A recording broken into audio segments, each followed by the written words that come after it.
मुजाहिद रेलवी आपको खुशामदीद करता है। बहरहाल मौजूदा निगरान हुकूमत को 40 दिन तो हो ही गए और इस हुकूमत के हवाले से जो दो बड़े चैलेंजेस हैं, एक इलेक्शन और दूसरे के क्या इस वक्त जो अपोजिशन यानी तहरीक इंसाफ है उसके जो हज़ारों की तादाद में सियासी कारकुन हैं जिनमें ख़वातीन भी शामिल हैं, सियासी मुकदमात हैं, फ़ौजी अदालतें हैं, सॉरी टू से जो एक तसलसल से जो इदारों एजेंसियों का जो जबर है वो भी जारी है। खुशाइन बाद आज सुन रहा था कि इमरान रियाज बिलाखिर रिहा हो गए। इस तरह अगर किसी पे मुकदमा साबित हो 9 मई का तो काबिल सज़ा होना चाहिए, लेकिन बुनियादी सवाल ये है कि सैकड़ों की तादाद में, हज़ारों की तादाद में जो लोग बेगुनाही के कदर से कैद में रहने के बाद बेगुनाह होकर रिहा हुए, तो उन इदारों और एजेंसियों को कौन पकड़ेगा, कौन उनको अकाउंटेबल करेगा। किसी भी हुकूमत का अगर यूँ देखें तो दाखिली महाज पर वज़ीर आज़म के बाद अहम मुद्दा, बल्कि वज़ीर आज़म भी नहीं, सबसे बड़ा दाखिला होता है। लॉ एंड ऑर्डर की सिचुएशन होती है, थाने होते हैं, कचहरियाँ होती हैं, अदालतें होती हैं और लॉ एंड ऑर्डर होता है, कच्चा हो या पक्का। इस एतबार से मुझे खुशी है कि मेरे लिए वफाकी वज़ीर दाखिला सरफराज बुगटी ने वक्त निकाला है। सरफराज बुगटी साहब बलूचिस्तान में भी सूबाई वज़ीर दाखिला रहे और ये भी बताता चलूँ कि बुगटी साहब मैं आपको खुशामदीद कहते हुए उन दिनों को ज़रूर याद कर लूँ कि जब आप ख़ास तौर पर नवाब अकबर ख़ान बुगटी के ज़माने में जब आपका और आपका ख़ानदान बड़ा सफ़र कर रहा था, अब तो वो हीरो हैं अकबर ख़ान बुगटी के। आपकी जुर्रत व बहादुरी को ही मैंने देखा कि अकेले डेरा बुगटी से कोयटा आते थे, मुलाकातें होती थीं, अभी तक मेरी यादों में महफूज है। तो पहले ही सवाल, एक तो मैंने कहा पहले एक बार फिर आपका शुक्रिया अदा कर दूं कि आपने वक्त निकाला सरफराज बुगटी साहब।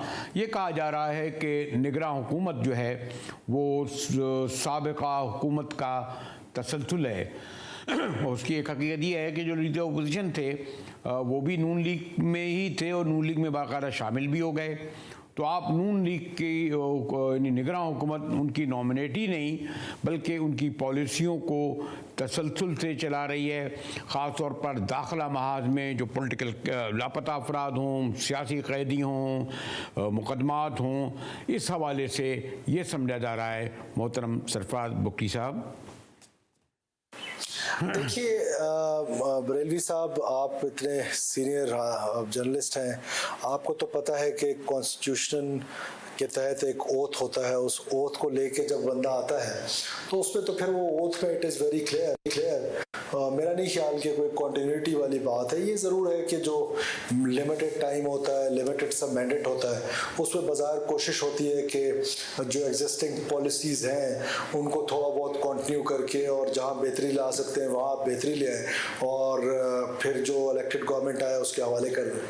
लेकिन ये भी तो है ना सरफराज बुगटी साहब कि आप जब ये कह रहे हैं कि ये ठीक है कि निगरान हुकूमत कोई नई हुकूमत तो नहीं होती, तसलसल तो होती है, लेकिन ये भी आपको इल्म है कि जो साबिका इत्तेहादी हुकूमत शरीफों की थी उसकी मुखालफत नहीं, दुश्मनी की हद तक उन्होंने इंतकाम लिया जो अपने पेशरो यानी तहरीक इंसाफ से। इसलिए कि बहरहाल तहरीक इंसाफ के दौरे हुकूमत में उन्होंने सफ़र भी किया होगा, उनके मुताबिक जाली झूठे मुकदमे भी होंगे, वही उन्होंने किया। अब भी जो लोग हज़ारों गिरफ्तार हुए हैं सियासी कारकुन, ख़वातीन ख़ास तौर पर जेलों में हैं, अभी कुछ दिन पहले उनमें कुछ सैकड़ों की तादाद में रिहा भी हुए, कुछ साबित भी हुआ। इसके मायने आपके इदारों एजेंसियों ने ही, आपके इदारे का मतलब ये कि जो आपकी वज़ारत दाखिला के तहत आते हैं, तो आज आप जब आज़ाद हैं, आज़ाद मतलब अगर केयर टेकर जिनको होना चाहिए क्योंकि इलेक्शन भी आ रहे हैं, तो फिर तसलसल वाली बात का जो मैंने जुमला कहा कि आप हैं, सॉरी टू से ये तो हकीकत है ना फिर, और आपने तस्लीम भी है कि आइन और कानून को फॉलो कर रहे हैं।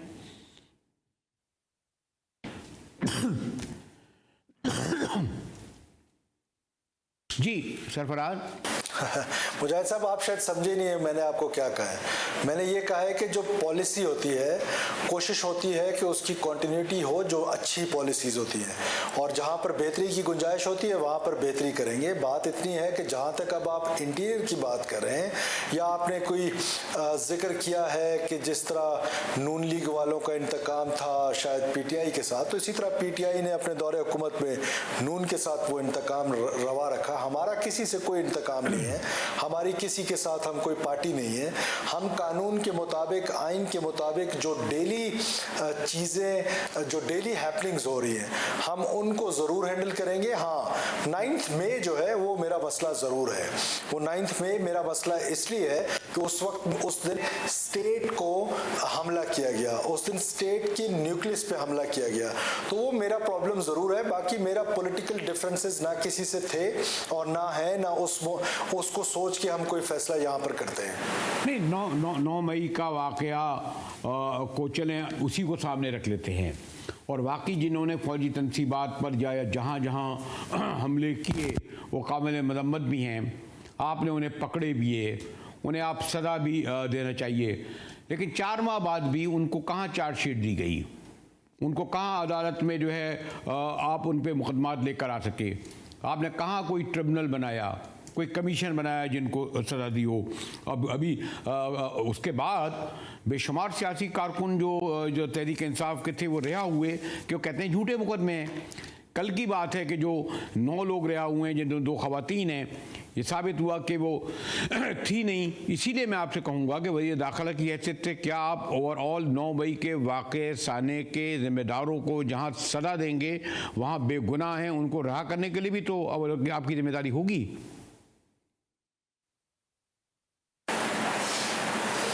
जी, सब अदालतों में पेश हो रहे हैं, कोई गैर कानूनी काम नहीं हो रहा है।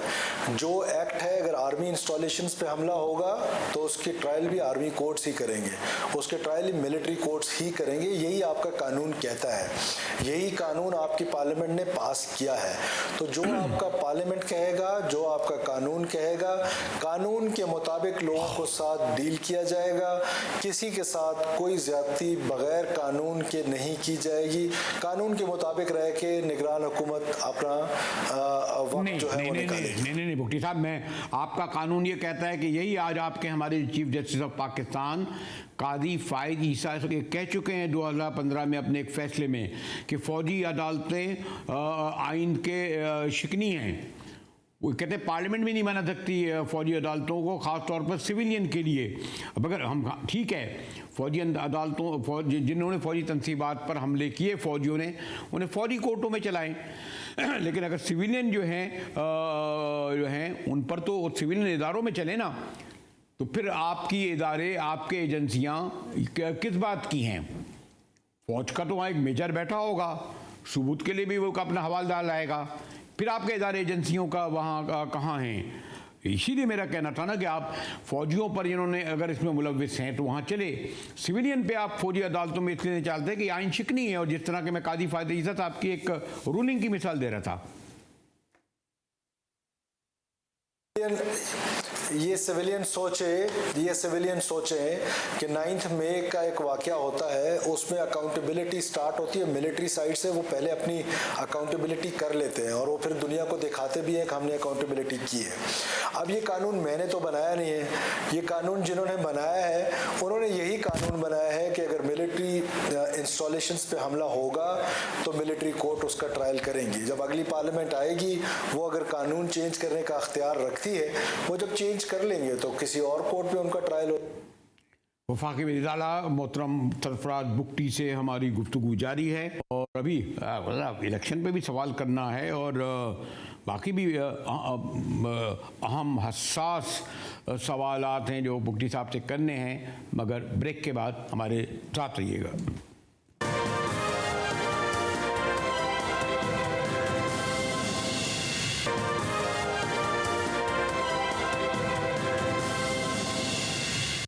GTV में एक बार फिर मुजाहिर वली आपको खुशामदीद कहता है। हमारे मेहमान वफाकी वज़ीर दाखिला मोहतरम सरफराज बुगटी साहब हैं। मुफ्ती साहब, आपसे पहले जो बात हो रही थी, जो मैं एक बार फिर उसको दोहराना चाहूँगा कि इस वक्त जो है एक वज़ीर दाखिला की हैसियत से आप कस्टोडियन हैं, भले निगरानी सही इदारों के, एजेंसियों के, कोर्टों के, अगर गुनाहों को सज़ा हो और गुनाहगारों को सज़ा ना हो। मसलन अगर आप ये कहते हैं कि जनाब आइन कानून ये कहता है, मैं अव्वल तो मैं फौजी कोर्टों को भी चैलेंज किया जा चुका है। दूसरे, आपको याद होगा, क्योंकि मैं आपको इसलिए बता दूं कि बलूचिस्तान में क्या नहीं हुआ 70 की दहाई में, हमले हुए, बाकायदा बलोचों ने पख्तूनों ने करे, काबुल गए, मॉस्को गए, लेकिन उन्हें गद्दार भी कहा गया। मुकदमा कहाँ चला? हैदराबाद ट्रिब्यूनल में एक जज की सलाह में मुकदमा चला ना। ऐसे ही है ना बुक्टी साहब? फिर नहीं मुजाहिद साहब, तारीख मुकम्मल कीजिएगा। फिर पाकिस्तान की फौज ने उनको पार्डन दी ना। फिर पाकिस्तान के फौज के खर्चे पे ही बलूचिस्तान के बड़े सरदार जो है वो लंदन जाके अपना इलाज कराते रहे ना, आपके देरीना दोस्त। फिर वहाँ लंदन से ही अफगानिस्तान जाके BLA की बुनियाद रखी ना, तो पाकिस्तान की फौज ने उनको छोड़ा ना, तो वो मुकम्मल कर लिया करे। तारीख का दूरी रखना मुनासिब नहीं। तो फिर मैं भी आपसे ये कहूँगा कि फिर आपने मुझसे कहा कि तो पूरा सच करें, और आपने जिनको मेरे दोस्तों को ठहराया, यकीनन आपका इशारा बिजंजो साहब या मैंगल या मरी की तरफ होगा। ठीक है कि अकबर खां बुगटी के दौर में आपके ख़ानदान ने बड़ा सफ़र किया और इंतकाम की हद तक लिया, लेकिन मैं आपसे फिर ये कहूँगा कि इस वक्त जो सूरत हाल है, वो तो आप जब साबिक़ा हुकूमत का अपने को तसलसल कहेंगे तो उनके बेशतर इक़दामात जो अभी तक जेलों में हैं ख़वातीन हज़रात, वो इंतकाम की हद तक बढ़े हुए हैं। बग़ैर किसी सबूत के लोग हज़ारों की तादाद में जेल में हैं, और अगर आप उसको जारी रखेंगे तो तसलसल कहा जाएगा, वरना आप उनके फैसले करवाइए। अगर जो 9 मई को जो कसूरवार हैं उन्हें पकड़ें, सज़ा दें, लेकिन जो बेगुनाह है 4-4 माह जो रिहा होने भी शुरू हो गए, क्योंकि अदालतों का भी सब्र जो है वो जी बुक्टी साहब। हमारे यहाँ बरेलवी साहब, हमारे यहाँ झूठे मुकदमे जो हैं उनके लिए भी कानून मौजूद है। तो हमारा कोई भी काम FIRs हमसे पहले हुई हैं, वो ट्रायल उनके कोर्ट में चल रहे हैं, और रेमेडी अगर किसी के साथ ज्यादती हो रही है तो रेमेडी के लिए forum is there, and this ये कोर्ट्स ने डिसाइड करना है कि कौन बेगुनाह है, कौन झूठा था, कौन सच्चा था। ये मैं और आप बैठ के तो आइडेंटिफाई नहीं कर सकते। जब तक वो मुल्जिम है उसको मुजरिम भी कोर्ट ने बनाना है, उसको बेगुनाह भी कोर्ट ने डिक्लेयर करना है। तो कोर्ट्स आर फंक्शनिंग। अब वही कोर्ट्स जहां रेमेडी दे देती हैं तो बल्ले बल्ले हो जाती है, वही कोर्ट्स जब जमानत मनसूख कर देती हैं, वही कोर्ट्स जब आपको अदालत से जेल भेज देती है तो उस कोर्ट पे एतराज होता है। ये एक अजीब हमारे यहाँ एक वो चल पड़ा है, रस्म सी चल पड़ी है कि वो कोर्ट अच्छी जो मेरे हक में फैसला दे, वो कोर्ट बुरी जो मेरे हक में फैसला ना दे। तो ये कोर्ट्स मौजूद है, पाकिस्तान की कोर्ट्स आज़ादी के साथ अपना काम कर रही है। देखिए, आज कोर्ट ने एक डिसीजन लिया है कि जो चेयरमैन PTI हैं उनको अदालत जेल में शिफ्ट करें, तो कोर्ट्स तो अपना काम कर रही है। लेकिन हमारी ख्वाहिश तो ये थी, हमारी ख्वाहिश से मुराद कि हम ये गवर्नमेंट ये कंफर्टेबल थी कि वो अटक जेल में रहते, वहाँ हम उनकी बेहतर सिक्योरिटी कर पा रहे थे, वहाँ हम उनको बेहतर तरीके से रख पा रहे थे, क्योंकि इस्लामाबाद के वो मुल्जिम हैं। अब इस्लामाबाद में अपनी जेल तो है नहीं, हमने विसिनिटी में, हरीपुर में, रावलपिंडी में, अटक में, जेलम में, इन्हीं जेलों में किसी में अपने मुल्जिमान को रखना है। तो जब हमने इधर मुल्जिमान को रखना है तो we were very much comfortable in attack. आज कोर्ट ने ऑर्डर कर दिया कि उनको अडाला जेल ले आए, तो हमें उनको अडाला लाना पड़ेगा। नहीं, मैं बुक्टी साहब बड़ी माजरत के साथ कहूँगा कि आप अदालतों को, फैसलों को जिस तरह देख रहे हैं कि ये यहाँ तक आपकी बात दुरुस्त है कि पॉलिटिकल लोगों को अगर रिलीफ मिले तो अदालतें दुरुस्त, और अगर रिलीफ ना मिले तो दुश्मन। लेकिन मैं आम केसेस में कह रहा हूँ, मोबाइल, घड़ी, वली, पता नहीं पुलिस कितने मुकदमात बनाती है। मोटरसाइकिल वालों के पास लाइसेंस ज़रा सा नहीं है, बत्ती नहीं जल रही है, सैकड़ों के लोग जो है हज़ारों की तादाद में झूठे मुकदमात में गिरफ्तार किए जाते हैं, अदालतें बाद में उन्हें रिहा भी कर देती हैं। मेरा सवाल ये है कि वो झूठे मुकदमे बनाने वाले इदारे, एजेंसियाँ, पुलिस, उनको को भी तो एहतसाब में लाएंगे ना। खैर आप एक मुख्तसर अरसे के लिए लाए हैं, मैं आपके बहुत बड़े सवाल कर रहा हूँ, शायद आपकी इस वक्त आपकी निगरान में भी ना आ रहे हों, लेकिन मेरा बुनियादी सवाल ये है कि जो इस वक्त जो सैकड़ों या हज़ारों की तादाद में सियासी कारकुन हैं, उनमें ये साबित हो रहा है कि बेशुमार बेगुनाह हैं, इसीलिए वो रिहा भी हुए, और आपकी अब जिम्मेदारी है कि इसको आप स्क्रूटनाइज कराएं, काबिल सज़ा हो तो सज़ा दें और जो बेगुनाह हो तो रिहा करें। देखिए ये तो अब इल्ज़ामात अगर लगाना चाहें तो पूरा दिन लग सकते हैं। ऐसा भी हुआ है हमारे यहाँ कि सुसाइडल्स जो है वो सुसाइडल जैकेट के साथ पकड़े गए हैं, कोर्ट्स में रिहा हो गए। तो प्रोसिक्यूशन का अपना काम है, पुलिस का अपना काम है, इन्वेस्टिगेशन का अपना काम है, कोर्ट्स का अपना काम है।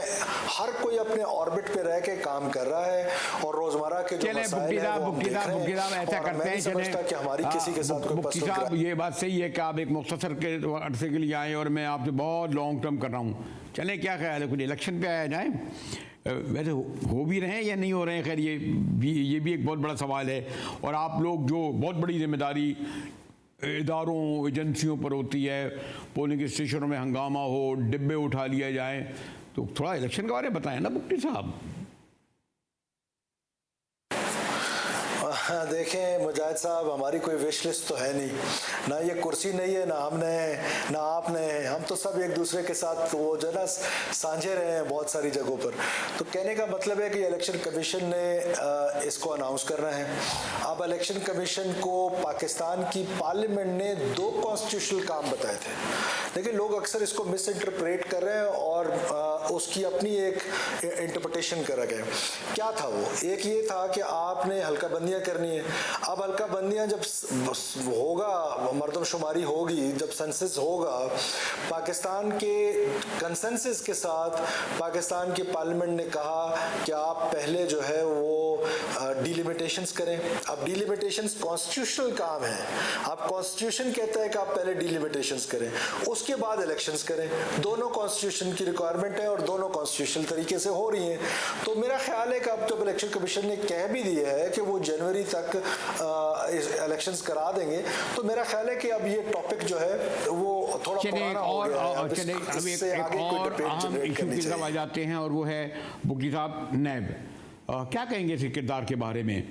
सभी इससे नाला हैं और बहरहाल नैब का अपना कोई तो वो जिसे कहते हैं पकड़ धकड़ का नाम नहीं है।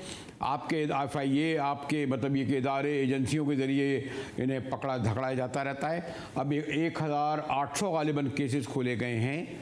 फिर वही शर्जील मेमन पे 459 अरब का केस कई साल चलते रहे, रिहा हो गए, वो बेशुमार लोग हैं, फिर वही होगा। देखिए, अब नेशनल अकाउंटेबिलिटी ब्यूरो जब बनाई गई थी, इसमें तो कोई दो राय नहीं है कि अब ये तकरीबन कंसेंसस है पूरे पाकिस्तान में कि बहुत हद तक पॉलिटिकल इंजीनियरिंग के लिए नैब इस्तेमाल हुई है माजी में। अब नैब का जो पार्लियामेंट को पूरा अख्तियार था और उसने अपना अख्तियार कानून साजी का अडॉप्ट किया। अगर कहीं पर आपको कोई फ्लॉज नज़र आता है तो पार्लियामेंट ने ही उसको बेहतर करना है, तो पार्लियामेंट ने अपनी कानून साजी की और उस कानून साजी के अगेंस्ट पाकिस्तान की सुप्रीम कोर्ट ने या पाकिस्तान के एक मोअज़्ज़ज़ जज साहब ने या 2 मोअज़्ज़ज़ जज साहिबान ने पार्लियामेंट की कानून साजी का अख्तियार छीन लिया है। तो अब उसमें मैं क्या कह सकता हूँ? अब वो केसेस ज़ाहिर है वापस आ रहे हैं, अब किस फोरम पे चलेंगे, उस पर क्या पॉलिसी मेकिंग होगी, आया हम उस पर पॉलिसी मेकिंग करेंगे या इलेक्टेड गवर्नमेंट के लिए छोड़ेंगे, क्योंकि हमारे पास तो आपको पता है बड़ा लिमिटेड टाइम और लिमिटेड सा मैंडेट है। तो लेट्स सी, क्योंकि ये चीज़ तो अभी बहुत प्रीमेच्योर है, अभी दोबारा केसेस में जा रहा है, कोई एंटी करप्शन गया हुआ था, कोई कहाँ गया हुआ था, तो एक प्रोसेस है, तो ये थोड़ा सा लेंथी प्रोसेस है, मे बी इसमें महीना 2 लग जाए। सरफराज, एक और बहुत अहम इशू इस वक्त आया हुआ है लॉ एंड ऑर्डर के हवाले से। वैसे तो प्रोविंशियल मसला है शायद दाखिला का, लेकिन वो काबू में ही नहीं आ रहा। सिंध के कच्चे के इलाकों या पंजाब के कच्चे के, इधर मैं सिंध में देख रहा था कि 200 से ज़्यादा लोग अगवा हुए, उसमें इदारे एजेंसियाँ, लोग कहते हैं वहाँ के 12 लोग शामिल हैं। तो आप बहरहाल लॉ एंड ऑर्डर के हवाले से आपका इशू तो है ना गवर्नमेंट का। देखिए, कानूनी तौर पे तो ये जो 18th अमेंडमेंट हमने की है, जिसके शादियाने हम सारे बजाते हैं, उसके बाद से तो आप दुरुस्त फरमा रहे हैं कि ये प्रोविंशियल गवर्नमेंट का सब्जेक्ट है। लेकिन इंसान के अंदर एक ज़मीर होता है और वो ज़मीर हमारा अभी तक ज़िंदा है। हमें इसकी फ़िक्र होती है कि जब एक मासूम बच्चे को, एक मासूम बच्ची को हथकड़ियाँ लगा के आप सिर्फ रैंसम के लिए रखते हैं तो ज़ाहिर है वो तकलीफ़देह है। वो पाकिस्तानी जो वहाँ पर है उसकी जान और माल की हिफाजत की जिम्मेदारी कहीं ना कहीं हम पर भी आयद होती है। तो हम पंजाब गवर्नमेंट से और सिंध गवर्नमेंट से ना सिर्फ राब्ते में हैं, बल्कि जहाँ उनको फेडरल फोर्सेस की ज़रूरत थी, फॉर एग्जांपल रेंजर्स की ज़रूरत थी, हमने एक दिन नहीं लगाया उनको रेंजर्स ना देने में, एक दिन। और मज़ीद रेंजर्स चाहिए होगी, फौज चाहिए होगी, जो भी सिविल एड में चाहिए होगा हम उनको प्रोवाइड करेंगे। लेकिन हमें पाकिस्तानियों की हिफाजत करनी है। ये जंगल का कानून नहीं है कि आप किसी को जाके बंद कर दें और कोई आपको पूछने वाला नहीं है। हम न सिर्फ इस ऑपरेशन को ऑन करेंगे, हम उन टेररिस्ट मैन को देखें, ये टेररिस्ट हैं, इनको कच्चे का कहना, पक्के का कहना, ये सारे टेररिस्ट हैं। लेकिन ये ज़रूर है कि हमने कैपेसिटी बिल्डिंग में किया क्या है मुजाहिद बरेलवी साहब? क्या हमने इन सालों में कोई जो रिवर है हमारा, उसके लिए कोई फोर्स बनाई है? क्या हमने माउंटेनियस जो हमारा क्राइम हो रहा है, जो दहशतगर्दी है, उस पर हमने कोई अपनी ट्रेनिंग या कैपेसिटी बिल्डिंग की है? Answer is no. This is very alarming and sad, but this is the reality. तो हमें उस पर ज़रूर सोचना चाहिए कि हमने आप रिवर में ऑपरेट कर रहे हैं तो उसके लिए कोई स्पेशल इक्विपमेंट्स चाहिए, उसके लिए कोई स्पेशल ट्रेनिंग चाहिए। लेकिन जहाँ जहाँ फेडरल गवर्नमेंट की ज़रूरत पड़ेगी हम बिल्कुल अपने सिंध और पंजाब की हुकूमत के साथ हैं। इन डाकों के खिलाफ मुकम्मल ऑपरेशन होना चाहिए, इनका कला कमा करना चाहिए, इनको इनकी ये जो इन्होंने एक टेरिटरी बनाई हुई है, नोगो एरियाज बनाए हुए हैं, इनका खात्मा होना चाहिए, इनके कैंप्स का खात्मा होना चाहिए। आपको पता है कि कितने बड़े तादाद में असला जो है वो सखर में पकड़ा गया और उनके पास कौन कौन से वेपन्स नहीं है। तो क्या मुजाहिद बरेलवी साहब ये कोई ड्रोन्स ने तो आके इनको नहीं पहुंचाए ना? ये एंटी एयरक्राफ्ट गन्स इन्हीं सड़कों से होके गए हैं, इन्हीं से होके गए हैं। तो ये सारी चीज़ें हमें अपनी अकाउंटेबिलिटी करनी चाहिए, हमें अपनी हुकूमतों की जो अकाउंटेबिलिटी करनी चाहिए। तो दैट मीन्स कि किसी न किसी की सरपरस्ती हासिल थी उनको, अब कम से कम सरपरस्ती हासिल नहीं होगी। जालिम को जालिम कहा जाएगा, रियासत मजलूम के साथ खड़ी होगी, रियासत जालिम के साथ कम से कम नहीं खड़ी होगी। एक तो मुझे इल्म है कि आपका मुख्तसर दौरानिया है, ये भी इल्म है कि बहुत हसास आपका वजारत है, लेकिन और इसीलिए एक सवाल छोड़ता हूँ, 4 सवाल हैं, लेकिन एक और अहम सवाल और शायद आखिरी सवाल मुझे आपका वक्त का पता है, और वह है गैर अफगान महाजरीन। इनमें 2 किस्म के हैं। कुछ कहते हैं आप गवर्नमेंट एक्सेप्ट करती है कि अभी तक 37 लाख गैर कानूनी अफगान महाजरीन यहाँ मौजूद हैं, सिर्फ 7 लाख रजिस्टर्ड हैं।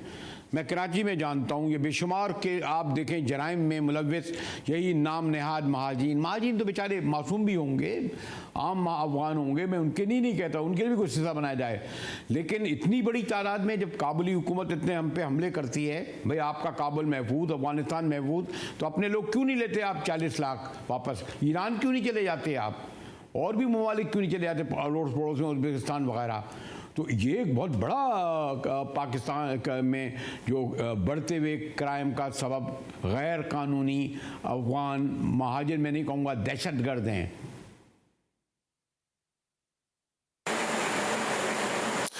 बिल्कुल हमारे टेबल पे है। देखिए, हम पाकिस्तान बड़ी सॉफ्ट सी स्टेट बन गए हैं। दुनिया में कहीं ऐसा नहीं होता कि 12 से 13 हज़ार लोग बगैर किसी ट्रैवल डॉक्यूमेंट के एक बॉर्डर से दूसरे बॉर्डर पे चले जाएं। दुनिया में कहीं ऐसा नहीं होता कि आप अब अफगान महाजरीन हैं, मैं सबकी बात नहीं कर रहा हूँ, ज़ाहिर है उसमें कुछ लोग मजबूर भी हैं, कुछ लोगों की अपने प्रॉब्लम्स भी हैं, लेकिन ज़्यादातर लोग तो वो हैं कि जो क्राइम में भी इन्वॉल्व हैं। तो क्या दुनिया के किसी कोने में ऐसा होता है? ईरान में भी तो अफगान महाजरीन हैं, क्या उनको इस तरह अलाउ किया जाता है कि वो ईरान के डीप स्टेट में चले जाएं, डिफरेंट प्रोविंसेस में चले जाएं? हमारे यहाँ कोई चेक एंड बैलेंस ही नहीं है।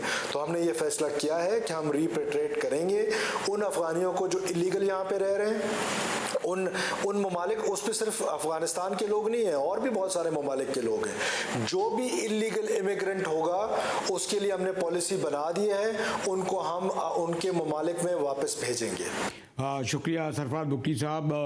आपसे हमारा एक अलग बड़ा देरीना न्यायमंदाना ताल्लुक़ है, लेकिन जब इस तरफ बैठकर तो इसी तरह सवाल आपसे होंगे। और आपका शुक्रिया कि आपने बहरहाल हर सवाल का इतना जवाब दिया कि कम से कम एक हद तक, बल्कि बड़ी हद तक मुझे मुतमईन किया हो। एक और हंगामा खेज सूरत हाल इस वक्त दरपेश है कि वर्ल्ड कप के लिए हमारी टीम को रवाना आज होना था, अभी तक वीज़ा नहीं है। कहते हैं इंतज़ार हो रहा है, हो सकता है कुछ देर बाद आ जाए। तो गुफ्तगू करेंगे, क्योंकि ख़ास तौर पर अगर कनाडा में होने वाले दहशतगर्दी के पस मंज़र में देखें, शायद उसमें भी ये देखा जा रहा है कि पाकिस्तान को जो ज़्यादा से ज़्यादा टीस किया जाए। आपको इल्म है कि जो क्रिकेट के हवाले से जो इतने सब कुछ जो सूरत हाल थी, कि किस तरीके से अब इंडिया को मौका मिल गया इंटरनेशनल जो है जिम्मेदारियां संभालने का, लेकिन क्रिकेट बोर्ड ऐसा लगता है कि वो आईसीसी से ज़्यादा खुद भारतीय क्रिकेट बोर्ड की निगरानी में ये मैचेस करा रहा है अपने पसंद की जगह अपने। और अभी शुरू भी नहीं हुआ। आपको ये बाइसेस देखिए, आप आज तक वीज़ा नहीं मिला और तमाम खिलाड़ी और इंतज़ामिया परेशान है। मेरी ज़का अशरफ साहब से बात हो रही थी, उनका भी इस पर तशवीश करने का इज़हार कर रहा था। गुफ्तगू करेंगे एक ब्रेक के बाद, हमारे साथ रहिएगा।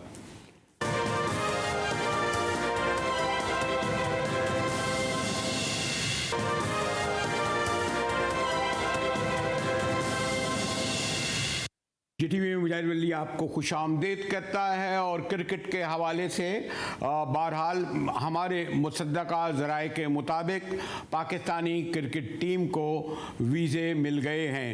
जी हाँ, मुझे अभी थोड़ी देर पहले ये मुसद्दका ज़राए से इत्तला मिली है कि पाकिस्तानी क्रिकेट टीम को वीज़े मिल चुके हैं। बुध को रवानगी है। मिर्ज़ा इस्लाम बेग साहब बड़े बाखबर सीनियर सीजन जर्नलिस्ट हैं। बेग साहब, ये तो आपका मैदान है, हमारा मैदान तो सियासत है, लेकिन मुझे अब से थोड़ी देर पहले अपने ज़राए से इत्तला मिली है कि पाकिस्तानी क्रिकेट टीम को वीज़े मिल गए हैं। तो क्या ये मैं अपने ज़राए से, आप इसकी तस्दीक कर रहे हैं? बिल्कुल मुजाहिद बरेलवी साहब, बहुत बहुत शुक्रिया। बड़े जहनी अजियत से दो चार करने के बाद बिलाखिर भारतीय जो हुकूमत है उसने वीजे जारी किए हैं, लेकिन उनका ये कहना है कि पाकिस्तान ने 19 सितंबर को अप्लाई किया था वीजों के लिए, और उस पासपोर्ट क्योंकि पाकिस्तानी प्लेयर्स के 19 सितंबर को जमा हुए थे, जिसकी वजह से वो कहते हैं एटलीस्ट 5 वर्किंग डेज लगते हैं। लेकिन बहरहाल देर आया दुरुस्त आया, तो इस तरीके से अप्रूवल हो गई है वीजों की। तो पाकिस्तानी टीम बुध को रवाना होगी और वहां जा करके जो पाकिस्तान की बेग साहब आपको तो आपका खैर अलग मैदान है, आप भी बॉल टू बॉल खेलते हैं, लेकिन थोड़ा मेरा तजर्बा यह है कि आपके यहाँ डिप्लोमेसी में देखा नहीं, ज़ियाउल हक साहब कैसे क्रिकेट डिप्लोमेसी के लिए वहाँ पहुँच गए थे, मुशर्रफ साहब कैसे चले गए थे। अभी कोई महीने दो पहले की बात है। अगर वीज़ा देना चाहे तो छुट्टी के दिन भी मिल जाता है। ये तो बहुत बड़ा इशू था। यानी ये ठीक है कि 19 तारीख को जमा कराए, 6 दिन लग गए, लेकिन पाकिस्तान हिंदुस्तान के अजीब गरीब ताल्लुकात है ना। मोहब्बत पे आए तो इतनी झप्पियां डालते हैं कि जिस्म टूटने लगे, और लड़ाई पे आते हैं तो एक दूसरे का मुंह सुर्ख कर देते हैं। ये भी तो है। बिल्कुल आप सही कह रहे हैं मुजाहिद साहब। वो तो ज़ियाउल हक साहब 1987 में गए थे जयपुर क्रिकेट डिप्लोमेसी, और 2005 में जनरल रिटायर्ड परवेज मुशर्रफ मरहूम गए थे, मैं वहाँ मौजूद था। वो डिप्लोमेसी अलग थी, लेकिन आप लोग गए थे जब वजीर खारजा, उस वक्त के वजीर खारजा बिलावल भुट्टो जरदारी के साथ, तो सबको वीजे मिले थे।